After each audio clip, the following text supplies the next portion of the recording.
intraoculares. Hay una cuestión que vamos a ver ahora funcional, digamos, más bien anatómica, y luego cuando usemos la parte de fisiología, que es la inmediata que viene después, vemos más lo funcional, que va a servir un poquito más para terminar de cerrar y contemplar algunas cuestiones que van a dar más adelante cuando vean estrabismo y demás. Entonces, por ahora lo más importante son 6 músculos, 4 rectos, 2 oblicuos y el elevador del párpado superior, que va a tener una íntima relación con el recto superior. Entonces, fácilmente, recto superior, recto inferior, recto interno, recto externo, pasando por arriba el oblicuo mayor, con una íntima relación también, que es muy fácil llevarse el puesto, que es el reductor del tendón reflejo con el pedido circular, y el oblicuo menor, que va a ser el único de todos los músculos intraoculares que no va a estar naciendo a nivel del cono posterior de la órbita. Entonces, acá vemos anatómicamente cómo tenemos todo en el nacimiento del cono posterior de la órbita, con una relación con el nervio óptico y demás. Acá tenemos una vista lateral, donde tenemos el recto externo, el oblicuo menor que viene desde adentro, por debajo del conjunto lagrimal, y se va a extender hasta por detrás del ecuador.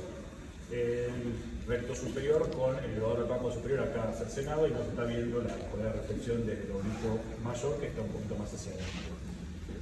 Acá sí vemos cómo el oblicuo mayor se extiende de posterior hacia anterior con su polea de reflexión, que es lo que termina haciendo que a la hora de razonar el funcionamiento del oblicuo mayor no lo tengamos que pensar como la abstracción. ¿Qué tal? ¿Qué tal? ¿Qué te iba a decir?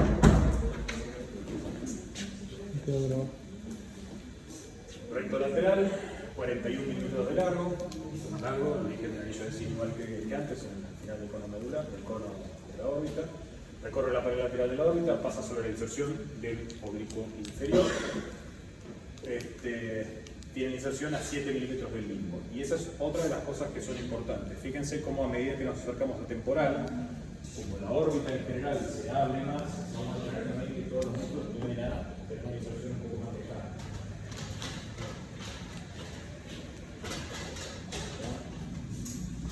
¿Viven todos más o menos? Vale, vuelvo a usar los apoyos, cualquier cosa más dice. Va a pasar sobre la inserción del oblicuo inferior, oblicuo menor, inserción a 7 milímetros del limbo. Entonces, fíjense, el oblicuo menor se inserta bien en la esclera, un poquito por detrás del ecuador, y enseguida por encima le va a pasar el recto lateral. El recto superior tiene 42 milímetros de largo, tiene origen en anillo de zinc y en la vaina del nervio óptico, las fibras que se insertan en la vaina. Pasa por debajo del elevador del párpado superior, porque mantiene una estrecha relación durante todo su recorrido, y se va a insertar a 7,7 del limbo. El recto inferior, 44 centímetros de longitud, muy parecido al recto interno, con el anillo de zinc, con inserción a 6,5 milímetros del limbo. Y fíjense que le pasa por encima el oblicuo. Acuérdense que el oblicuo inferior le pasa por encima al recto inferior, pero se inserta por debajo del recto lateral. ¿Sí? Por recto externo. Y todo esto describe la espiral de Tilov, donde tenemos el más interno, el recto interno, o sea, el más cortito con inserción con respecto al limbo, el recto interno, hacia abajo, hacia lateral y hacia arriba. Y otra cosa que es importante, fíjense que las inserciones de los rectos lateral y medial, o interno y externo, van a ser bastante perpendiculares al limbo esclerocorneal, mientras que tanto el recto superior y el recto inferior van a tener un pequeño chanfle, ¿sí? Con su inserción nasal más cercana al limbo que su inserción temporal. Y esto, acuérdense, si lo tienen que graficar, piensen, para no hacerlo fácil, como que el ojo, la inserción de los músculos va a ser los ojos de una persona enojada. ¿Estamos?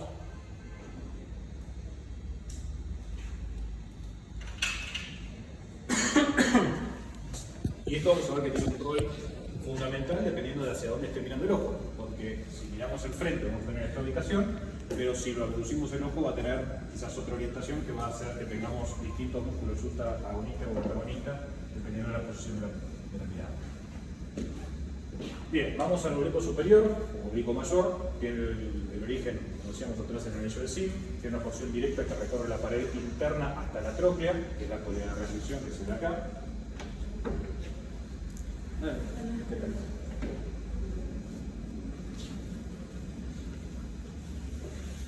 Su porción refleja va a girar hacia el posterior y afuera, un ángulo de 55 grados, y se va a insertar en el cuadrante temporal superior por debajo del recto superior. Entonces, ¿debajo de quién se inserta el oblicuo menor? Del recto cual, lateral o recto externo. ¿Y debajo de quién se inserta el oblicuo mayor? Recto superior. Entonces, acuérdense que el oblicuo mayor, si ustedes lo miran en una tomografía bien para atrás, está pasando por encima, a ese interno del oblicuo del recto superior, pero luego de la polea de reflexión se dirige hacia atrás a 55 grados para insertarse por debajo. Es muy importante no atraparlo cuando uno coloca un circular, porque si no te causa una diplopia bastante molesta.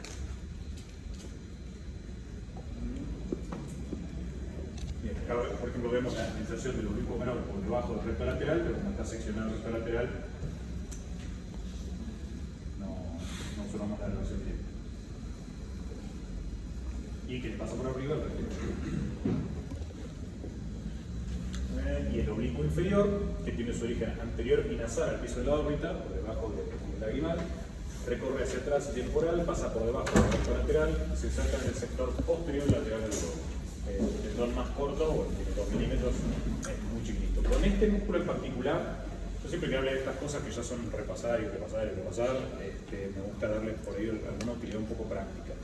Tengan mucho cuidado si, por ejemplo, están haciendo una anestesia perivulvar. Normalmente los puntos de inserción para anestesiar, ¿cuáles son? Arriba y adentro, abajo y afuera, ¿sí? Arriba y adentro para evitar el cuadrante externo, donde puede tener alguna protrusión de la glándula lagrimal, que si la punzan o está haciendo la anestesia, va a ser un problema, puede intentar sangrar bastante y es un tema. Y abajo y afuera para evitar justamente ¿qué cosa? El oblicuo menor, ¿sí? ¿Se puede hacer algún tipo de anestesia donde busquemos en el sector del oblicuo menor? Sí se puede, pero hay que tratar de desplazar el ojo lo más posible para hacerlo, y le diría, no se queden con una memorización verbal. Si alguna vez están en un quirófano juntos o algo así, les muestro. Y está bastante bueno ese punto de aplicación, porque muchas veces cuando tiene cierta rebeldía o uno quiere buscar una cantidad mínima de colocación de líquido para el mayor bloqueo posible, porque no quiere elevar la presión intraocular intraoperatoria, como por ejemplo cuando tenemos que abrir grande el ojo para colocar alguna lente tipo Artisan de Iris Clo y no queremos que tengamos presión externa que nos esté tirando todo para adelante. En ese punto en particular, con el volumen mucho más pequeño, podemos llegar a desarrollar un bloqueo bastante bueno. Pero bueno, no quiero ir demasiado por las manos. Acuérdense entonces que el cuadrante interno van a tener muy cerquita el oblicuo menor, entonces en líneas generales tratar de evitar esa zona para cualquier tipo de función. Con respecto a la inervación, el cuarto par, el patético, va a inervar al oblicuo superior, el sexto par al recto lateral y todo el resto van a estar inervados por el tercer par. ¿Sí? Todo esto es bastante sencillo de pensar si uno trata de contemplar qué tipo de acciones nunca querría que se den al mismo tiempo.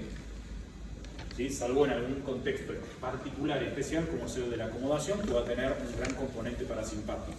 Entonces, por ejemplo, pensemos, cuando nosotros queremos mirar a la derecha tenemos que activar el sexto del lado derecho y el tercero del lado izquierdo. Cuando queremos rotar los dos ojos, porque por ejemplo estoy rotando la cabeza para mantener la capacidad visual, lo que hago es activar el oblicuo superior de un lado y el oblicuo inferior del otro, que tienen inervaciones distintas. ¿Y cuándo es el único momento donde debe estar activando dos nervios del mismo lado? Cuando estamos haciendo convergencia, ¿sí? ¿Y qué cosas suceden con la convergencia? Acuérdense, miosis, acomodación y convergencia son cosas que van siempre de la mano. Entonces ahí tiene sentido que la convergencia se activen los dos terceros pares, porque son justamente los que tienen el núcleo parasimpático a nivel del mesencéfalo.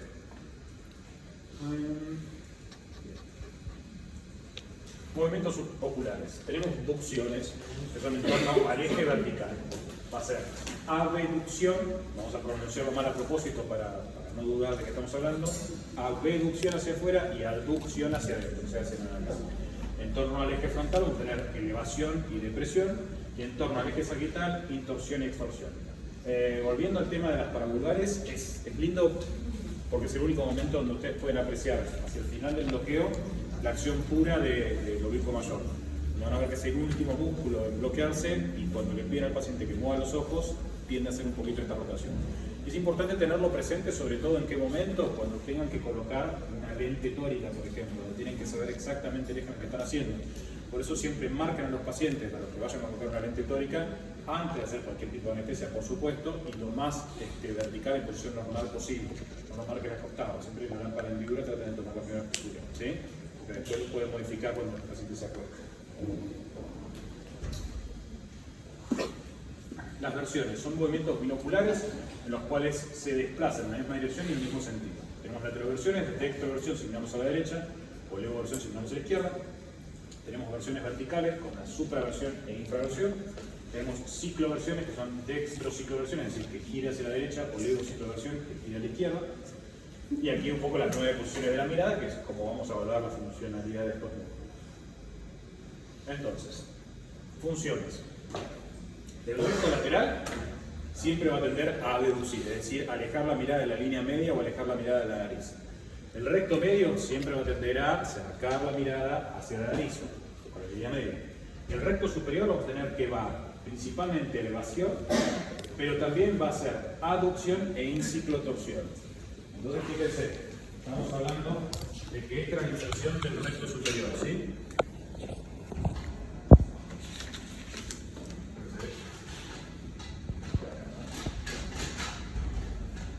Ahí en la acción secundaria es donde tiene que ver esta inserción chanfleada del músculo, porque va a depender de si estamos alineados o no con el eje de la órbita o no. Entonces dijimos, por ejemplo, que se iba a insertar así, ¿no? Si esto es una vista superior. Entonces, no va a ser lo mismo si el ojo está mirando hacia adelante que si el ojo está mirando hacia allá. Vamos a estar un poquito más alineados. Si el ojo mira hacia el eje de la órbita, este chanfle pasa a estar totalmente recto. Y es por eso que cambia la posición o la función de primaria a secundaria dependiendo de hacia dónde esté apuntando la mirada. ¿Sí? Y por todo esto lo vamos a repasar de vuelta cuando veamos la parte de Fish.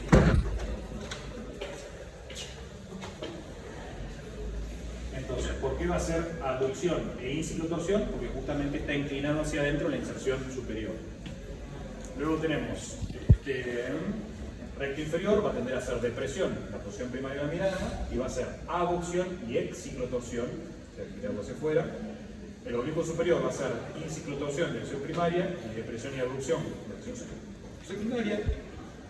Y el oblicuo inferior va a ser exciclotorsión y elevación y abducción, dependiendo de cómo estemos. Entonces, este cuadrito, traten de practicarlo, escribiéndolo, porque el día que tengan que rendir un examen, ya sea ahora o más adelante, o sea, ahora con anatomía, después con fisiología, cuando vean el travismo, si se aprenden este cuadrito, lo dibujan en un margen y responden las preguntas mirando el cuadro, sin sabérselo de memoria. ¿Sí?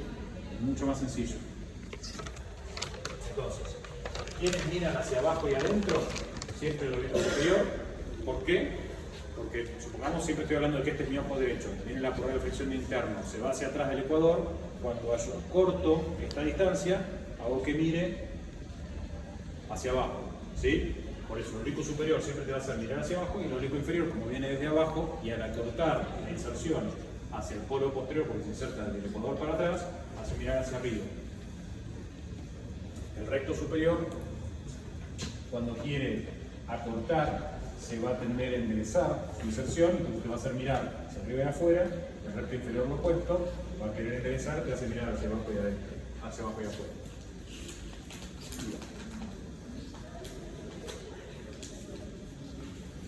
Entonces, vamos a las posiciones diagnósticas de la mirada.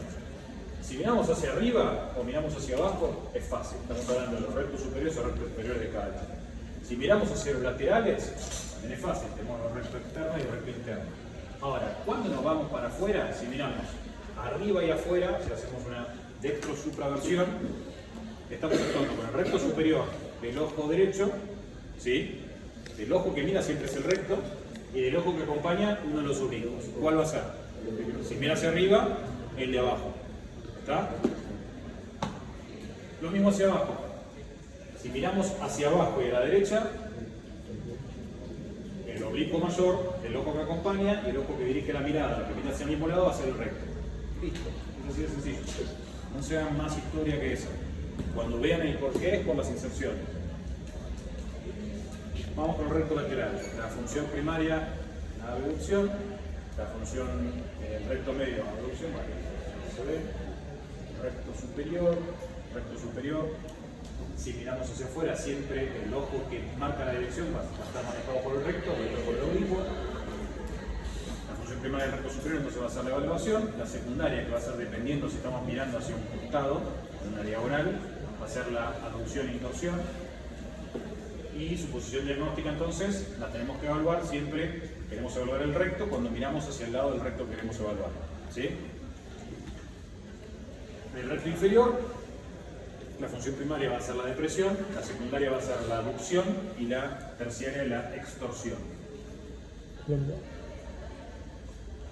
Todo esto es hablar siempre lo mismo. Si hay alguna duda puntual, avísenme y lo veamos la biomecánica. Del oblicuo superior, acuérdense que los oblicuos siempre se evalúan acompañando al ojo que mira el recto. O sea, si nosotros queremos evaluar, si nosotros miramos hacia la derecha, vamos a estar evaluando el oblicuo que actúa sobre el ojo izquierdo. ¿Sí? Si nosotros miramos hacia la izquierda, vamos a estar evaluando el oblicuo que actúa sobre el ojo derecho.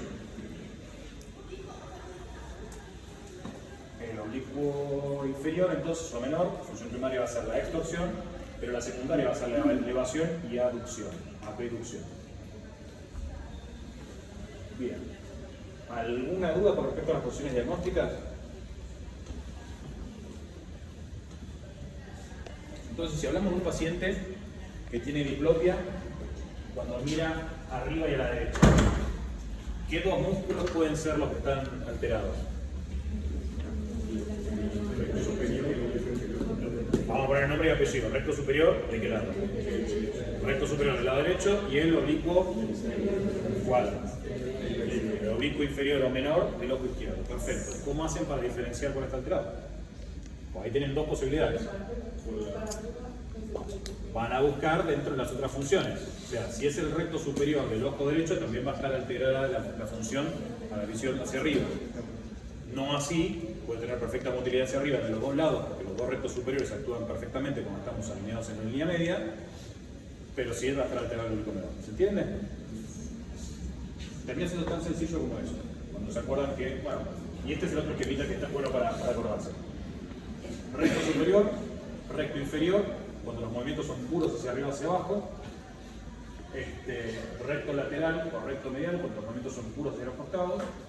Las torsiones hacia interno van a ser del oblicuo mayor. Y cuando queremos mirar hacia abajo, el oblicuo inferior del otro lado, ¿sí? Cuando están mirando hacia la diagonal. Entonces, este paciente, por ejemplo, que lo voy a aumentar, se lo vamos a poner. ¿Cuál es el ojo alterado y por qué? Primero el principal. O sea, vean un paciente y dense cuenta de prima dónde está el problema. El ojo izquierdo está alterado. Bien, perfecto. Ahora, asumiendo que este paciente esté mirando la cámara, ¿cómo se encuentra que está mirando la cámara? Porque el flash era en el centro de la pupila, mientras que acá se desplaza un poquito, ¿sí? ¿Hacia dónde está mirando ese ojo? ¿Qué tres cosas que están viendo distintas? Primero y principal, ¿qué te llama la atención de este ojo respecto a este ojo? Entonces, tiene una leve tosis. ¿Quién controla la altura de la tosis? Está zapada a través de qué músculo? Músculo del párpado superior. Entonces, ya de movida, estás viendo que por lo menos hay dos cosas distintas que están alteradas. ¿Sí? El dolor del párpado superior, y por otra parte, ¿hacia dónde está mirando? Hacia afuera. Entonces, ¿qué sospechan? ¿Que se alteró un músculo o que se alteró un nervio? Vamos, cuando hay más de una alteración, siempre sospechan un tercer par. Y ahora que están fijando que hay un tercer par, ¿qué otra cosa se tendría que estar fijando? La pupila. No es lo mismo un tercer par con pupila que un tercer par sin pupila, ¿sí? Eso lo vamos a ver al final porque eso es importante que les quede para lo que es un manejo de urgencia. Entonces acá lo que tenemos es una pareja del tercer par craneal del ojo izquierdo que está dando una leve ptosis y una abducción con la mirada un poquito hacia abajo y hacia afuera. ¿Por qué? Porque sigue manteniéndose la función de que otro músculo. El recto externo igual más. Oblicuo superior o oblicuo mayor. ¿Sí? El oblicuo mayor, como te viene desde arriba, se agarra del polo, te hace mirar hacia abajo. El oblicuo inferior, como te viene de abajo, te agarra y te hace mirar hacia arriba. ¿Sí? Entonces vamos a seguir analizándolo.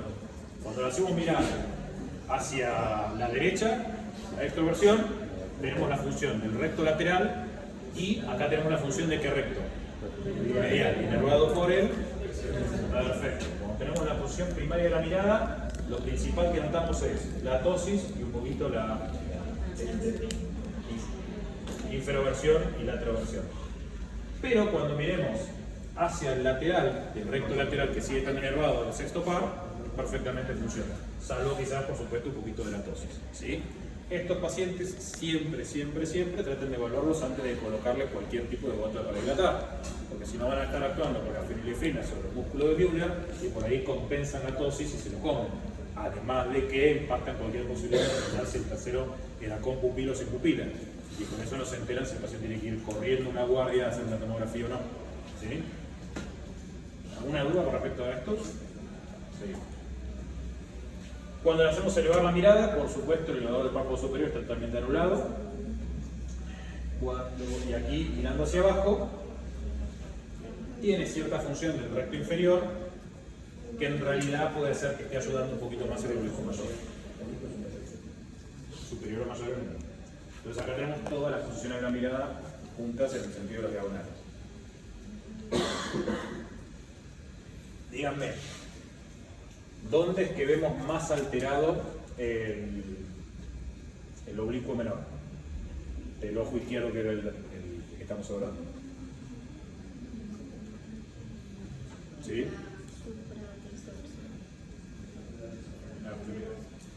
Acá.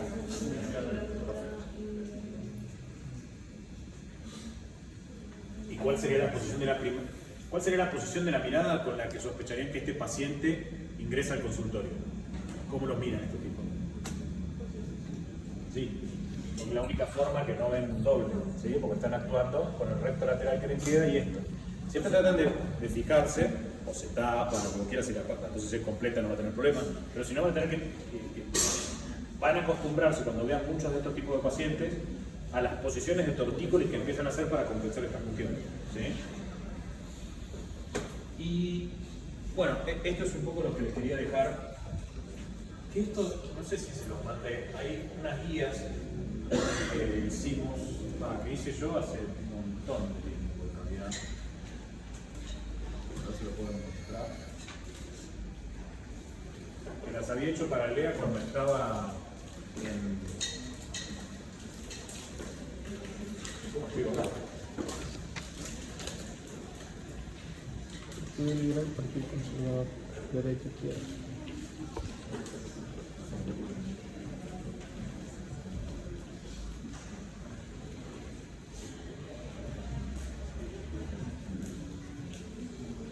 Vamos a ver si sigue funcionando.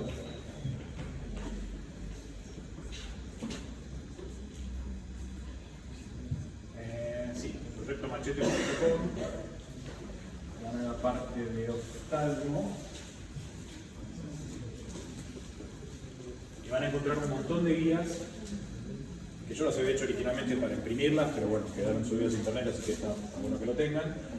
Donde, entre otras cosas, pusimos esto de pares craneales. Esto, en el momento yo estaba en Santa Lucía y quise armar, así como tenían otras especialidades, guías de bolsillo para cualquier tipo de urgencia que estés en guardia, que estés dormido, tengas la capacidad de por lo menos repasar y ver qué hacer. Todas cuestiones que pueden llegar a ser de urgencia de presentación de guardia. Y bueno, ahí están todas las guías que uno ingresa.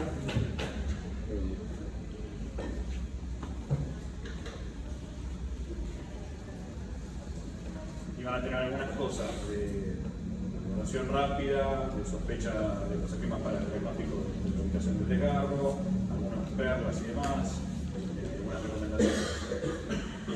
Pero si quieren después se los mando la imagen directamente, porque para mí es mucho más cómodo verlo como lo he hecho en su momento, que es muy parecido a esto,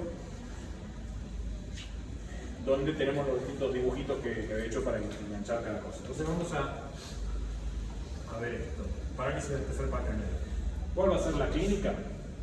Diplopia binocular.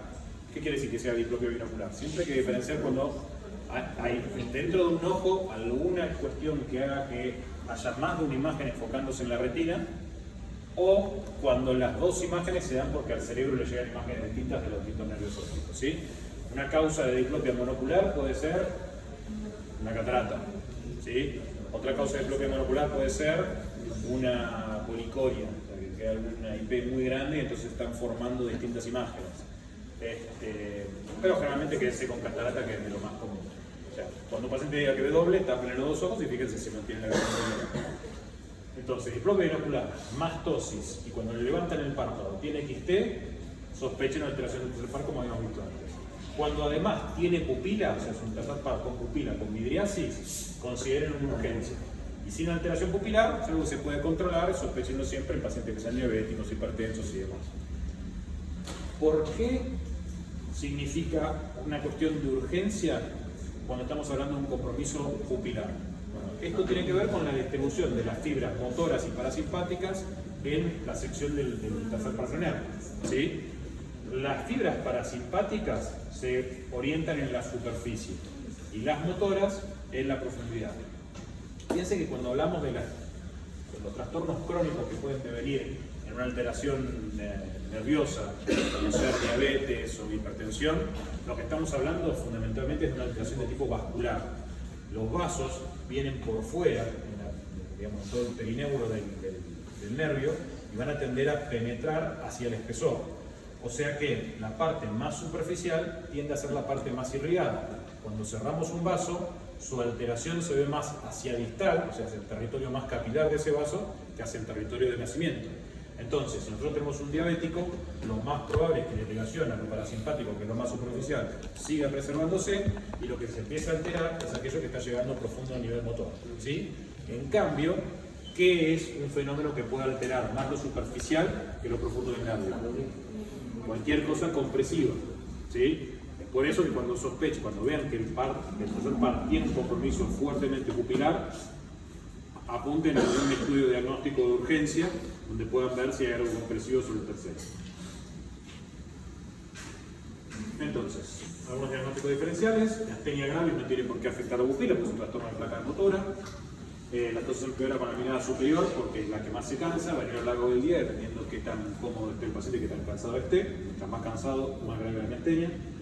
La oftalmoplejía externa progresiva crónica, el trastorno neurológico, oftalmoplejía termonuclear, síndrome de Parinó, pupilas dilatadas que hacen miosis en convergencia, otro trastorno de disautonomía, arteritis de células gigantes, polisquemia de los músculos en mayores de 55 años, bueno, ahí pueden ser arteritis de células gigantes la misma que la arteritis temporal. La conducta, evaluación, anamnesis, interrogatorio, a ver si no hay nada toxicológico de por medio. Y me ha pasado de guardia de lo que se les ocurra, desde intoxicaciones voluntarias con ácido glicérgico hasta trabajar en una farmacia y intoxicación con atropina, obviamente de neurismas a lo que quieran. Exploración ocular completa con fondo de ojo, una vez que hayan ya hecho el diagnóstico, siempre lo pueden filmar o iconografiar mejor. Y realizar una neuroimagen de inmediato si presenta alteración pupilar parcial o completa, o si es menor a 50 años con diabetes, sin hipertensión arterial, tiene alteración de otros pares craneales, si son niños, o más de 3 meses de evolución sin mejoría. La primera línea es TRAC, la tomografía axial computada con contraste, y puede optarse por resonancia magnética aplicada al niño si persiste la sospecha de una angiografía. Si hay afectación pupilar, control cada 24 horas por 7 días buscando empeoramiento del cuadro de alteración de la pupila, y luego control cada un mes. Si pasan los 3 meses no mejora, sí o sí ver neuroimagen. Y esto ya es para verlo con neurooftalmología o con el neurólogo que tenga de referencia. Y esta es otra de las parálisis que es poco frecuente, o sea, menos frecuente que esto, pero también interesante porque lo van a ver en el consultorio, que tiene otra posición de tortícolis compensatoria, que es la parálisis del cuarto. ¿Sí? La parálisis del recto lateral es fácil porque se va todo para adentro y se dan cuenta enseguida cuando lo quieren hacer movilizar. La parálisis del cuarto tiene una diplopia binocular vertical o obliqua que empeora al inclinar la cabeza hacia el ojo afectado. Tiene fenómeno de Chomsky en el cuarto par. Entonces, este es el ojo afectado. Al estar alterado el cuarto par, vamos a tener aumentada la función de todos los otros comparativamente. Si lo giramos hacia el lado afectado, va a ver peor porque vamos a estar exacerbando esa torsión. Si el tipo viene girando para el otro lado, va a tender a compensarlo. ¿Entienden? Pues eso es el tema del Chomsky. Y este esquemita está bueno para verlo fácilmente y mirarlo y no tener que acordarse de memoria. Excepto para entonces limitar la reducción. Diplopia visual lejana y mirándose el ojo afectado. ¿Por qué no va a tender a tener diplopia? Estos pacientes en general tienden a consultar bastante tarde porque es mucho más común hoy en día que estén trabajando sobre la convergencia. Entonces, tener alterado el recto externo no te jode para nada para estar viendo un teléfono y nada por el estilo, pero empiezan a tener cierta alteración, sobre todo cuando más lejos quieran ver porque el ojo se va a hacer interno. Muchas veces se dan cuenta con la fotografía. Entonces, la conducta. Evaluación oftalmológica completa con hincapié del nervio óptico. Descartar la situación de los paracraneales, buscar el cáncer como síndrome paraneoplásico, diabetes, hipertensión, trauma, infecciones, vacunas como decir, bueno, vimos bastante en la época de las primeras vacunas del COVID, este tipo de cuestiones. Y la neuroimagen, si es menor a 45 años sin antecedentes, presenta otras alteraciones, dolor intenso, edema o antecedente de cáncer. Seguimiento cada 4 semanas por 3 meses, si no mejora en 3 meses, siempre muy bien. Entonces, como papa de esto, recordar, no dilatar sin antes haber controlado la pupila ante una alteración del motilidad ocular. Existen presentaciones completas e incompletas del tercer par motor independientemente de la afectación pupilar. El cuarto y sexto aislado rara vez significan una urgencia. Y el compromiso de múltiples pares craneales debe hacer sospechar una afectación a nivel del seno cavernoso. Es en donde circula la mayor cantidad de pares juntitos que se pueden afectar más fácilmente y es muy sencillo sospechar esa alteración. ¿Alguna duda con respecto a esto? ¿Cuál lo tienen todo en el correo?